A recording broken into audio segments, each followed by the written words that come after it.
सरसकट ओला दुष्काळ जाहीर करा, नुकसानग्रस्त शेतकऱ्यांना एकरी 30,000 मदत द्या, राज ठाकरेंचं सरकारला पत्र। ड्रोनने केलेले पंचनामे ग्राह्य धरू शेतकऱ्यांना पूर्ण मदत करणार, लातूरमधील नुकसानीचा आढावा घेतल्यानंतर मुख्यमंत्र्यांची ग्वाही। सरकारचं मंत्रिमंडळ शेतकऱ्यांच्या बांधावर, अजित पवारांकडून सोलापूर जिल्ह्यातील नुकसानग्रस्त भागाची पाहणी, तर एकनाथ शिंदेंकडूनही धाराशिवमध्ये नुकसानीचा आढावा। शिंदेंनी धाराशिवमधील पूरग्रस्तांना केलेल्या मदतीवरून वार पलटवार, फोटो लावून मदत करणं हा निर्लज्जपणा, राऊतांचा शिंदेंवर हल्लाबोल, फोटोवर नको मदतीवर लक्ष द्या, शिंदेंचंही राऊतांना प्रत्युत्तर।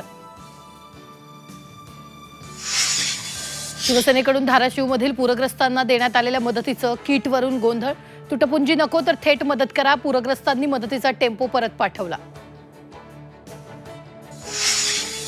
राष्ट्रवादी आणि शिवसेनेचे सर्व मंत्री, आमदार आणि खासदार एका महिन्याचं मानधन नुकसानग्रस्त शेतकऱ्यांना देणार, एकनाथ शिंदे आणि अजित पवारांची घोषणा।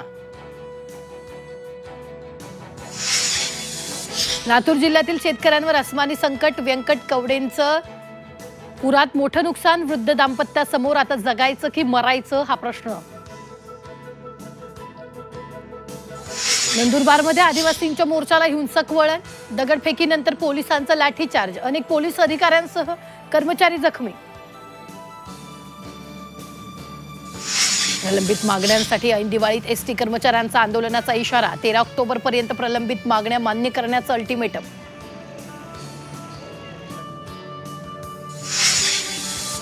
रेल्वेच्या कर्मचाऱ्यांसाठी आनंदाची बातमी, 78 दिवसांचा पगार दिवाळी बोनस म्हणून मिळणार, 10 लाखांच्या वरील कर्मचाऱ्यांना मिळणार लाभ।